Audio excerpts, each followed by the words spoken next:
Some of the questions that were addressed in our first opening session were, how do the billionaires, the capitalists, profit from privatization? And we're going to be looking at some case examples of that in the issuance of bonds, parcel taxes and bonds to pay for supposedly public education, but which now are being used more and more for the profiteers and the privatizers. So our first speaker is Don Gonzney, and Don is a education advocate, public education advocate. He's been involved in West Contra Costa School District oversight of bonds and also been defending public education. So welcome, Don Gonzney. Steve asked me to be brief, so I'm going to keep it down to 1 or 2 hours and open it up to questions and comments. Just a brief introduction. I've only been affiliated with the West Contra Costa Unified School District now for 51 years, so there's a lot that I don't know about what happened before I showed up. But aside from being involved with the education, I've been involved with our $1.8 billion bond program since before it was a bond program in 1998. They used me as, since I come from labor, they used me as to try to convince my union to help finance the campaigns for these bonds. Nothing wrong with that. And I mentioned I come from labor. Back in 1939, my family watched the grapes of wrath on the side of a barn in Dust Bowl, Oklahoma. Of course, if anybody is familiar with the grapes of wrath, they saw that old jalopy they had, and everybody's jaw was dropping out saying, look how rich those people are. Okay, but they came out here to Richmond at the beginning of World War II because they were building ships to make some money. Well, from that day on, my family has been part of organized labor. I come from a house of labor. We didn't have family barbecues. We had union meetings. As I've been a part of my own union now for 49 years, the Plumbers and Steamfitters Union. I built oil refineries. Was an officer for 21 years. Again, I come from a house of labor. So those of you that are educators, oh, by the way, my stepmother is a teacher from West County. My aunt was a teacher from West County. So we know a little bit about that. I'm going to talk about charter schools and bond measures and parcel taxes. And I'm going to assume, I know you're all educated, you're all smart people, and you probably all know this, but I'm going to assume that somebody in the room may not know something. So I'm not going to be talking down to you, but I'm going to be saying things that you may have already know about. And normally I would be just asked the question, does anybody know the difference between a bond and a parcel tax? But I'm going to cut to the chase here. A parcel tax can only be used for the administration of a school. It cannot be used for the facility at all. Whereas a bond measure is just the opposite. It can only be used for the facility. It can't pay for sports programs. It can't pay for teacher raises, librarians, or anything like that. There is a clear delineation between a parcel tax and a bond. Now, you might recall back about almost 20 years ago now, we passed Proposition 39. I say we as collectively as the people of the state of California. And it was sold to us as a way to make it easier to pass the bond measures that we needed to rebuild our schools. Previously, it required a 2/3 majority to pass a parcel tax or a bond measure. 2/3 is incredibly difficult threshold to make. We could take and have a motion out there to give all of Steve Zelcher's money, spread it out, and it still wouldn't get 2/3. Okay, but Proposition 39 reduced that down to 55%. That's a little bit easier. But then they threw in, just like the legislature likes to do, they threw in some tag-along items. Oh, let's also make charter schools public schools. But nobody's reading the fine print because that was on page 57. All they were looking at is that 55% part. So this has put us in the problem that we're in right now. Okay, now I'm going to talk to you a little bit about real world situations. Not the fantasy world, the real world situation. Now, just get a quick heads up, I cannot embrace any educational model that takes money away from educating our kids. Okay, we all know we've got good public schools, we've got bad public schools. Well, there's good charter schools and bad charter schools. Okay, what I would like to see us do is, okay, if the charter school is doing something great, let's take a look at what they're doing and let's copy it. It's not a copyrighted thing. But if we've got something bad in our traditional public schools, let's stop doing that. The idea is to take the best of both worlds. But you've got certain administrative duties, for instance, that are going to happen no matter where you're at. So why are we having our traditional public school superintendent and his staff and then a charter school CEO? They're both doing exactly the same thing, and we're paying a tremendous amount of our public dollars to do that instead of having one combined operation. This is taking money out of the classrooms. Any of you that are educators, I think you all might agree with me. More money into the classrooms is going to be helpful. Okay? But Proposition 39 says that charter schools are public schools. We can say no, they're not, because that's kind of discussion you have when you have a big pitcher of margaritas in front of you. Okay? Because the law is the law. Okay? And I hate to keep making things sound longer by saying traditional public schools, so I'm just going to say public schools. Forget about me referring to charter schools as public schools, just for the sake of, let's get these things a little bit shorter. Okay? But recently, the state legislature, not the legislature, I'm sorry, the people of California passed a proposition that allows a bond measure that will pay for public schools. Not a whole lot, but these charter schools are embracing that. They want their share. It was mentioned before about Caliber Beta in West Contra Costa County. Well, they ended up with one of our facilities, and they are spending $21 million, I believe, of public money not to renovate, but to add on a little bit more buildings to it. Okay? Well, all of a sudden, since they're using public money, they found out that if you're using public money for any kind of public project, Little Davis-Bacon comes into effect. You may not be familiar with that, but what that says is you must use prevailing wages.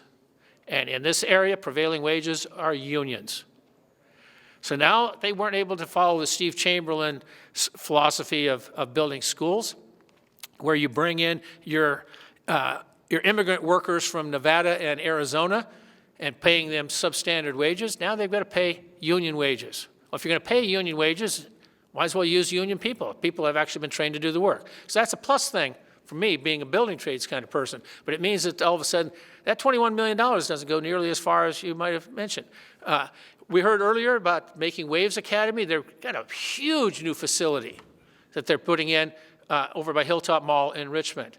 But the numbers that were quoted were incorrect. And so that is only a $32 million project. Why? They're not using public money. Okay, you've got all these immigrant construction workers from the non-union immigrant workers coming from Arizona and Nevada came in there to do that work. And by the way, charter schools, public schools have to be built using a standard called the Field Act. Field Act dates back to 1937, when they lost several thousand buildings down in the Long Beach area after a major earthquake. So maybe that's a bad thing, especially for our schools. If we're going to put the little kiddies in these schools, maybe the building should stay after a little bit of a trembler. Okay, so for our public schools, we've got to take the plans, send them up to Sacramento to the Division of Architectural Standards. It takes a long time, it costs a lot of money. Okay, charter schools don't have to do that because they're not building schools. They're building office buildings that are being partitioned off and used as schools. So they don't go to Sacramento to state regulators. They go to the Richmond Planning Commission. That Making Waves Academy, it truly is a beautiful looking facility. But now you got to put you on your special glasses with the filters and you start looking. You take away that pretty paint job. You get rid of the landscaping. You get rid of the ornamental signage out there.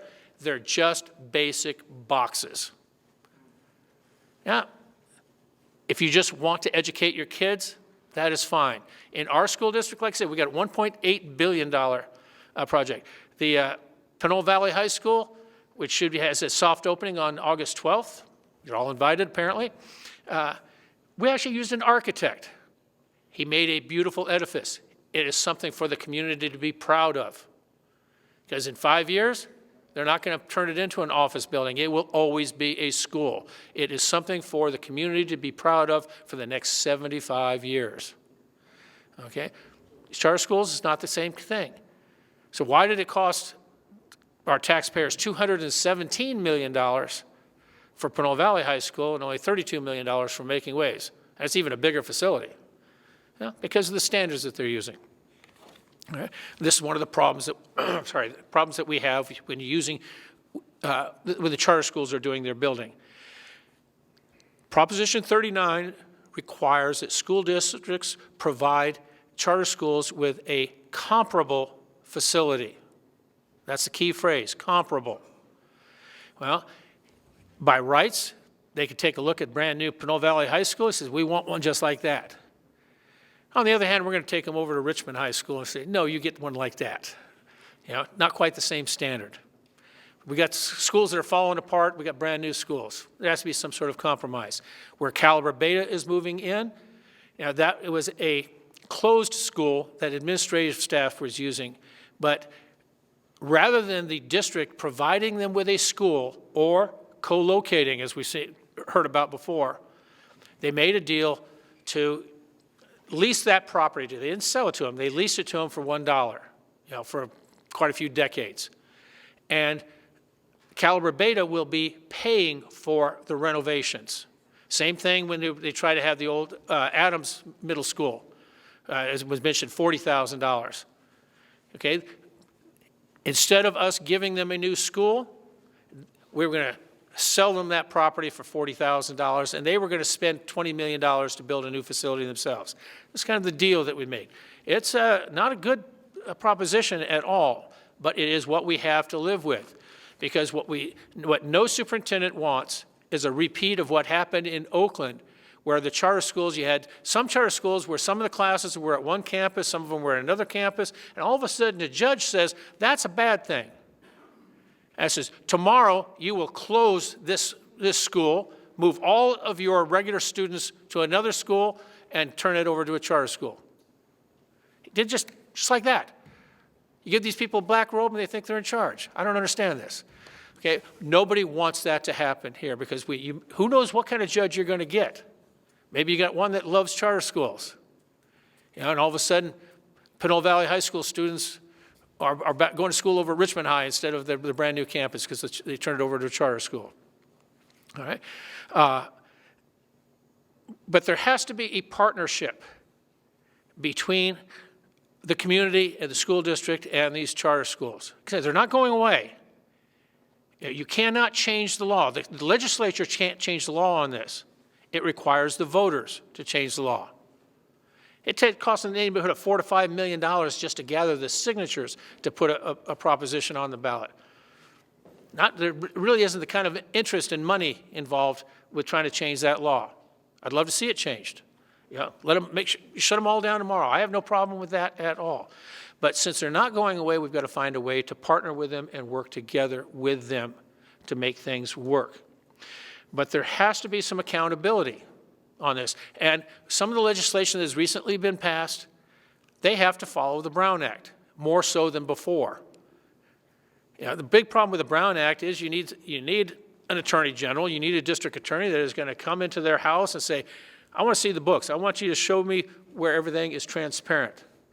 They don't do that. By the way, WCC USD doesn't like to do that either. Again, I'm chairman of our bond oversight committee, and just right now they're trying to limit what we can do. It's a big fight that we're having with our school district and our superintendent, saying, well, we don't have to give you access to all this information. You know, you guys are a really difficult group to work with. Live with it. All right? But you've got to ask yourself the question, who is actually issuing the charter? There are 3 entities that can issue a charter. There are 16 elements that must be met before a charter can be issued. And if a petitioner meets all 16 of these criteria, a school board has no alternative but to issue the charter, unless they've got unlimited money for attorneys, like the billionaires that own these charter schools. They will bring in their law teams in a heartbeat and just sue us into the ground. So we don't have a whole lot of choice on that. But you're seeing a lot is that when they do not meet those criteria, they may think that they do, but the school board says they don't, they can appeal that to the county board of education. And by the way, the petition forms from the county, they're already pre-printed with approved stamped on them, okay? It's a kind of a rubber stamp. But every now and again, the county will say no. So then they can appeal that to the state board of education. And they just phone it in. I mean, it's hardly ever that you see the state ever rejecting a petition, okay? So they're going to get their charter. The benefit of having your local school district approving the charter is now the charter school is responsible to that school board. In our location, for instance, I know some of you are not from West County, so these may not mean anything to you, but Leadership Public School is actually a part of our school district. They've got to report to us. Caliber got their charters through the county. Our school district has zero to say about it. Whatever they want to do, all that we can do is go to a county board meeting and speak as a public citizen.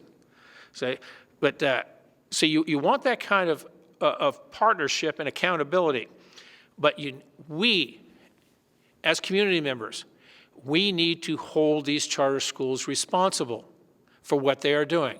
One of the things I've been doing over the past 8 or 9 months is attending a lot of these meetings of the board of directors for these charter schools. Caliber Beta, even though most of their schools are in West County, they hold their meetings in Vallejo. Okay, we've already heard about Voices, thank you. Hold their meetings in San Jose, 60 miles away in the middle of the day, because people can always, we can all afford to take off work, right? And drive 60 miles. A Method has 3 schools in Oakland, 3 in Richmond, okay? And they're supposed to rotate their meetings back and forth, except they kind of get lost every time it's supposed to be for Richmond. The past 8 or 9 months, they've only had 1 meeting in Richmond. But then, and Making Waves, well, they have it at the Making Waves Foundation, which is a beautiful office, my God. They've got 8 70-inch flat screen TVs on the wall so we can see what's going on. You got to be impressed with that. All right? But we need to show up at their meetings. We need to ask the questions. We need to hold them accountable. We need to look at their books. For instance, A Method, they've got 6 schools with a total of about 1,200 students. Their CEO makes about $450,000. His wife makes about $350,000. Superintendent for our school district gets $230,000.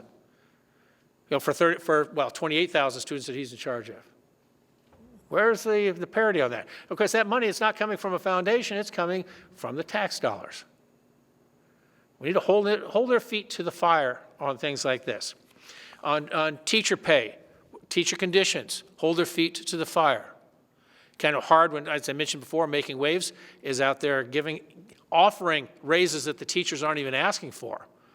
How do you beat that? Okay, but they're the exception. By far, they're the exception. All right?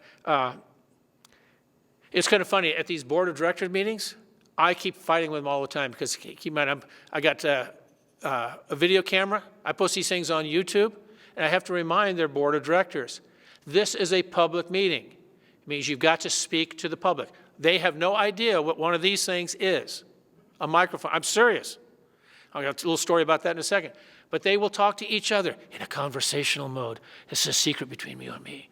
We don't have to speak where the public can hear. Actually, you do have to speak where the public can hear. And I keep bringing this up. We can't hear you. Okay? At the last A Method board meeting, they actually brought out a microphone. They went to Costco and bought one of those little machines. That's pretty good. I liked it. I bought myself one too. For the public speakers and the presenters, which was great, except none of the A Method staff, teachers, or students would use the microphone. The brand new CBO, Chief Business Officer, that they hired that night, or promoted that night, he gets up to the podium, and he's got the microphone. He says, I don't need this, do I? And I said, yes, you do. I'm 35 feet away. I got a great camera, but it can't hear people whisper from 35 feet away. But that's the kind of arrogance that they have. At Making Waves Academy, I would set up in the front row with my camera. You see what that camera looks like there, right in the front row. And when I'm normally doing it, it's not even that high. The camera itself is about the size of my fist. Well, they said that they had teachers that were complaining that they couldn't see past my camera. They couldn't see the board. Now, their tables are 30 feet wide with all their staff. I mean, at best, I might have blocked the view. My fat head, my big body might have blocked that view of them being able to see one person. But they wanted to put me in the back of the room where I couldn't see anything, where I couldn't hear anything except the interpreter 4 feet behind me. I could hear her just fine. Couldn't hear the other people. But that's kind of a way that they want to treat the media. Oh, by the way, I am part of the media. I own an online newspaper called Radio Free Richmond. Law says they have to make these meetings public. It doesn't say that they have to make them accessible. They want to put me in the back of the room. Well, the next time they have a meeting when they come back after the break, I'm going to sit in the front row again. Screw them. You know, they want to call the law? Trust me, I'll call the law first. All right. One of the problems that we are having, as we've already heard here, is that we have shared facilities. There's just nothing good about that. Well, I think it was right before Christmas where the principal at Pinole Middle School gathered everybody together, told the teachers that they all had to reapply for their jobs because they were going to combine 2 of our middle schools and then combine the 2 shared academies into one academy. Well, she got her rear end chewed out by the superintendent. You weren't supposed to tell the people about that. He hadn't even bothered to tell the school board that he was going to close one of our middle schools and turn it over to the charter schools. Well, had a lot of public meetings. He goes on record, on tape, says, we are not going to close that school unless the enrollment gets down below a certain point, okay? But the whole idea about providing them with a comparable facility, that is a difficult issue. Now, I said, on these parcel taxes and bonds, one of the problems that we have is that we have to share the money with the charter schools. In WCCUSD, or West Contra Costa County, we have 32,000 students, of which 6,000 of them are charter schools. So that means we get to spend the $200,000 to put the parcel tax on the ballot. We get to spend the $400,000 or $500,000 to campaign. And then if it gets passed, we've got to give 19% of it to the charter schools. They don't have to put out a dime. Well, it's up to us as members of the community to stand firm, to get up there and say, no, you want a piece of the pie, you got to put some skin in the game. You shame them. Use the social media. Use the newspapers. Use letters to the editor. Get up at our regular school board meetings. Get up at their board of directors meetings and go on record and shame them about that. You want the money for your kids? You've got to put in some skin in the game. You've got to help pay for this. Now, by the way, the last parcel tax in our school district, they did help put in some money. But because they put in a disproportionate amount of money, they demanded a disproportionate amount of the parcel tax. Well, part of the deal was they have to give a monthly report of how they're spending the money. Guess how many of those monthly reports we've gotten in the past 2 years? Oh, you guys know this thing too. 0, bupkis, goose eggs, nada, zilch. Where is our school district as far as the enforcement of that? And you'd be able to show up there with whoever you need to, the front office, and say, show us your paperwork now. Surely you've got it already because the law says you're supposed to have it all prepared. All right? But on it's incumbent upon members of the community to maintain the oversight of the charter schools when it comes to these buildings, whether it's bond money or whether it is parcel tax money being used for the operation of it. As a taxpayer, now, by the way, I'm a single person. I have no kids. At my age, women don't even look at me, so me having any kids, not going to happen. But I voted for every one of our 7 bond measures to tax myself to death because it's the right thing to do for my community. You got to, sorry about this on the tape, and if anybody's got sensitive ears, this is my construction worker language coming out. If you got a piece of shit school, these kids are not going to learn there. Here's an example for you. I said 1998, when our school board president at the time, Charles Ramsey, he brought a bunch of us around to different schools to show us how bad they were so that we could convince us to help finance the bond measures. Because none of our bond measures required any money from the school district. Not until they got rid of Charles Ramsey. He could, I mean, Charles could be sitting up right here right now, and you'd feel his hand on your wallet back there. He's that good, okay? But we go by El Cerrito High School, built in 1936. Because it was in such bad condition, we were not allowed to go inside. Parents were not allowed to go inside because we had no legal right, no legal business in there. Only the staff and the students could go inside the building because it was falling down. We got to look through the windows. And he was right about that. We went to Perry's Elementary School, okay, which had no electricity. Didn't need it, though. It had so many holes in the roof, it was like skylights. That day, though, it was raining. Kids all had to move their desks around, okay? And it was like bring your pet to school day. So many rats running around in there. I bet you they had names for them. Yeah? Those kind of conditions that we had. Not hard to convince the people to tax themselves more. I don't mind that. I get to pay for these schools for the rest of my life because it's what we do. We take care of our community. It's what we pass on to our kids and our grandkids. Our neighbors' kids and grandkids. Again, I'm not going to have any of that. But I don't want to pay for an office building, yeah, because charter schools, sometimes they fail. We see this all the time. Not so much in our area, but in other areas, they fail all the time. And they spend all that money on that new building. Okay, what are we going to do? We can't have a school there anymore. Okay, well, the Acme widget company is looking for office space. Okay, we can make some money on that. I'm saying the owners of the building, not us as taxpayers. But if they're using any of our tax dollars on there, we need to make sure that the buildings are built right. Of course, built with the union. Oh, by the way, we insisted on our bond program from day one. They had to use local hires.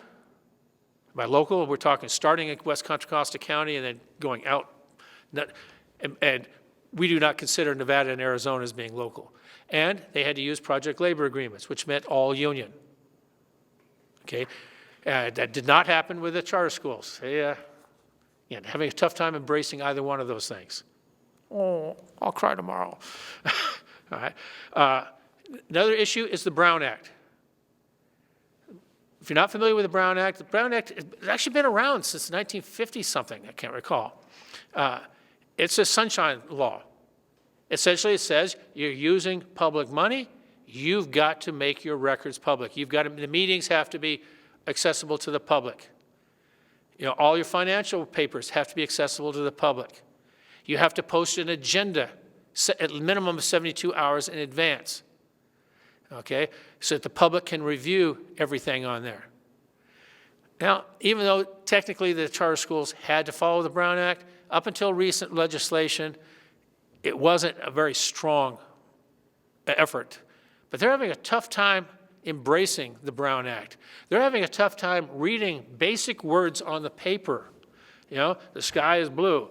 Well, I can clearly see here that the river is red. I'm serious. I just had an issue with making waves.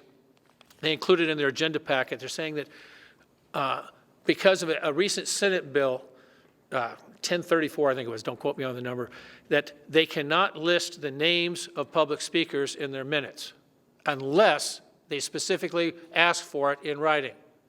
I'm thinking, what the heck is this all about? So while I'm sitting there listening to them babble on and on, of course, I look it up. And it says just the opposite. You are required to put their names on there unless they put in writing that they don't want it on. So I will be sending them a letter along with the legal opinions that I've gotten saying, maybe you ought to reread this. Maybe get one of your charter school kids to read it and interpret it for you. But we need to make sure we hold their feet to fire as far as following the Brown Act. So we've got transparency, because these financial records are critical. Yeah, John, here you had trouble just a few months ago. Was it Voices or Invictus? Or?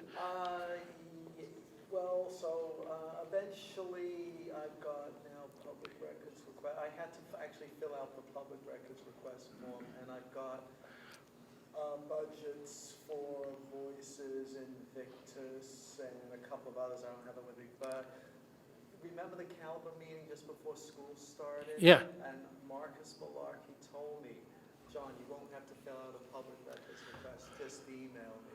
Well, I did, and I never got a response. Yeah. And I've been really busy in a way the last month or so I never got it from him, so I'm going to fill out a public records request. I mean, we shouldn't have to fill out a public records request, because then you're going through attorneys on that stuff. I should be able to just call up our superintendent, Matt Duffy, and say, Matt, can you have somebody send me this financial report? Or for most authentic public schools, you can just go online. Actually, for every public school. Yes. I mean, they don't, sometimes you have to unpack on the website, but the budget is there. And I've not found one charter school for which that's the case. Yeah. Like I said, I've been attending a lot of their board of directors meetings, and if they had an agenda posted, I'm not kidding you, we'd have a 3 or 4 hour meeting with an agenda that took up this much space on the paper, and no documents were included with it. Well, so I mean, and they would have you, when you would show up, they finally agreed, sorry, backed up a little bit, they would allow public comment. Be done in 1 second, don't get too close here. Yeah, they would have public comment at the beginning of the meeting for everything. And it was explained to them, no, you actually have to have public comment for each agenda item. But they would have the public comment at the beginning of that agenda item, before it was even presented. I actually got in a fight with the chief of staff at Making Waves at their May meeting, when it was just an innocuous title. We couldn't even tell what the item was. And I said, how are we supposed to comment on this when we have no idea what it is, and even before the presentation? And that's when she says, I feel threatened by you. I'm not kidding you. And she said it 7 times. Of course, I immediately backed up out of the way and apologized. But then she started saying, we want to make sure you can attend our meetings, Mr. Gonzney. That was a veiled threat that, I'm the person that can make sure you can't attend. That's called bullying, okay? Small woman, big man, I'm always going to be in the wrong. But anyway, big question here is, where do we go from here? Yeah, and what steps do we take to protect our traditional schools, or at least make sure that the charter schools that we have or that get opened up are following the rules and are serving our community in the best way possible? Because if we can get that ballot measure going and eliminate the charter schools, that solves a lot of our problems. But until then, where do we go from here? At this point, I'll open up to questions or comments.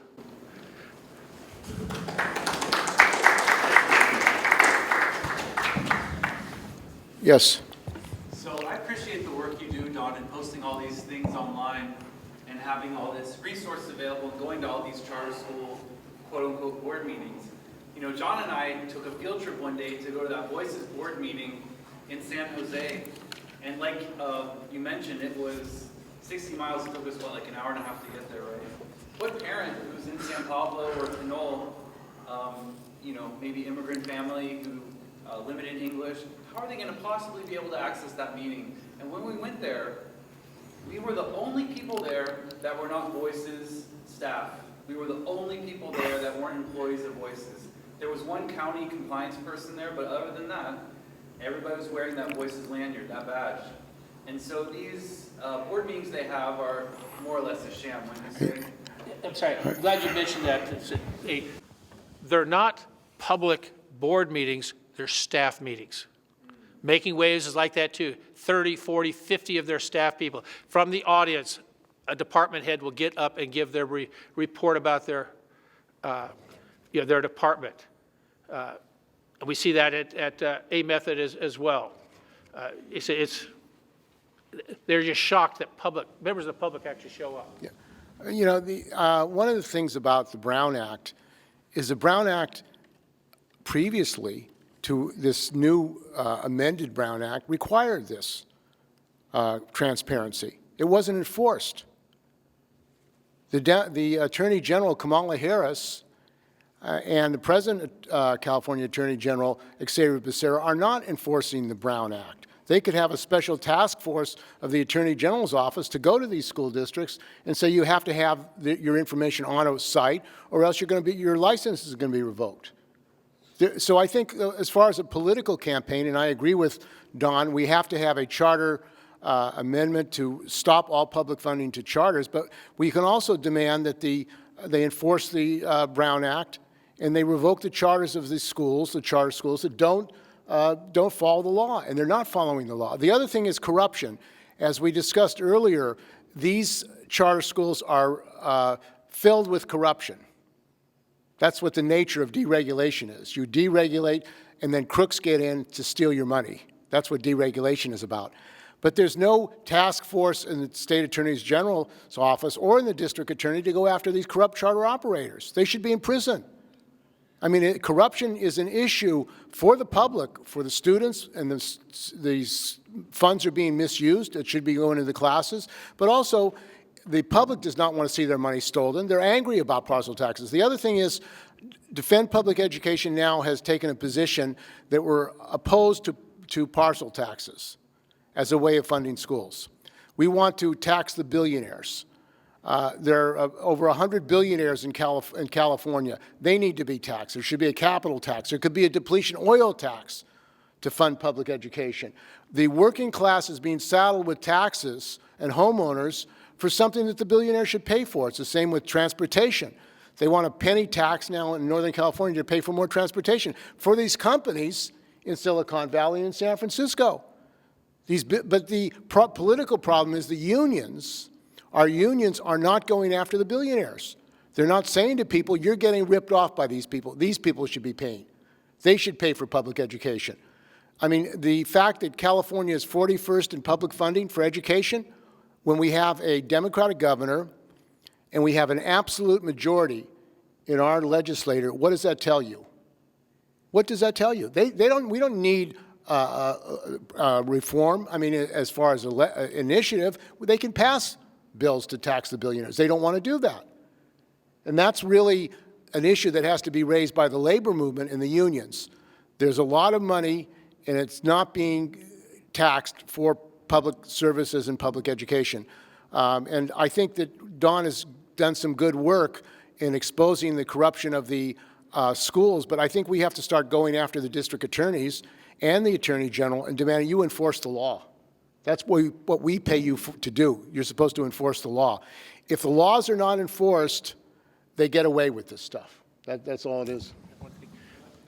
I just learned over the weekend, actually Contra Costa County had it was a little bit old video, but they were watching it on the county station. It was a 75-minute video. I learned that Brown Act violations are handled at the local level by the district attorneys. And Contra Costa County has one person dedicated to dealing with Brown Act violations. But as he pointed out, in his whole history, the entire state of California, there's never been anybody going to prison over a Brown Act violation. They just don't take it as seriously as we would all like. So, and again, they don't take it seriously because our unions are not making it an issue. If the union said, we want Xavier Becerra to enforce the Brown Act, and if you don't, you shouldn't be in office, then they get the heat. You know, the squeaky wheel gets the grease, as they say. You know, if you don't make noise and if you don't expose the corruption and demand that they do their job, then they're going to continue to get away with it. I can only address what's in West Contra Costa County, okay? But at this time, we only have 2 shared facilities, and both of those facilities can handle the shared use of the campus when it comes to hallways and accessibility and fire exits and stuff and cafeterias. It takes a little bit of work on that. But getting these kids to and from the schools, that's where it's bad. Almost all elementary schools in particular, were designed as neighborhood schools. When they were designed back when we were young, we'd walk to school, okay? Well, the world we live in now, people don't walk to school, but the parents may walk the kids to school or they're driving them to school, but it's a minimum amount of traffic getting to the school. But with the charter schools, almost all of the students come from outside of the area. Now, where Caliber is moving in, you figure 600 to 900 cars in the morning and 600 to 900 cars in the afternoon in a residential community. I don't know any place that can handle that kind of thing. Coming in through, they were saying they expected to come in from San Pablo Avenue, but I bet it's going to come in through. Yeah. So, I'm sorry. It was suggested to Caliber. I said, I build oil refineries, and we'd have projects with 3,000, 4,000, 5,000 workers all of a sudden. Well, to mitigate the traffic as required for the permit, like at the Chevron refinery, they found it cheaper to have satellite pickup areas, Fairfield, Pittsburgh, Vallejo, Martinez, where they'd have old beat-up school buses. No longer suitable for little kids, but for construction workers are fine. But they would pick them up and then bring them in. Well, they can do, I suggested this to Caliber. You have pickup points where you have small buses bringing in the students, from an area where you got 20 kids on a bus instead of 20 cars. So, One of the important points to understand about Prop 39 is that it was written by Reed Hastings, and he and other billionaires spent $3 million getting it passed. But it was endorsed by the CTA and the California Federation of Teachers. The unions endorsed the Prop 39. Now, the unions have a staff of lawyers. Did they look at the language of Prop 39 to see about co-location? The other important aspect about Prop 39 is it exempts charter schools from the Field Act. The Field Act requires that if you're going to build a school, it cannot be on a toxic dump site. It has to have special health and safety rules, enough space for children. Now, this is, I think, illegal because you can't have one set of conditions for public school students and another set for charter school students. It's unequal treatment. So they should be sued. The union should be suing against Prop 39. I'm for repealing the charter school law and stopping all money entirely, but the unions could sue the violation of Prop 39, which is encouraging the bust-up of schools and resegregation. So another example of this, this poisonous policy is in Treasure Island. I don't know if people saw the article, that there's a charter school there that they've built, and they're bringing in students to Treasure Island. Now, I visited that charter school. It's right next to contaminated areas. It's next to buildings with lead paint peeling off the buildings. This is right next to the charter school. Now, if it was covered under, the school, act, the Field Act, it wouldn't be allowed to be there because it's a hazardous area. But they're putting these kids, disadvantaged kids in this area without proper protection. And they're getting away with it. The other aspect of it, health and safety, OSHA. OSHA is not inspecting these sites. There's an attack on teachers, harassment, bullying of teachers. There's systemic harassment and bullying of teachers. OSHA and the government should be protecting, as well as the union, these teachers. They're not doing that. So these are, again, impediments and obstacles to transform the situation.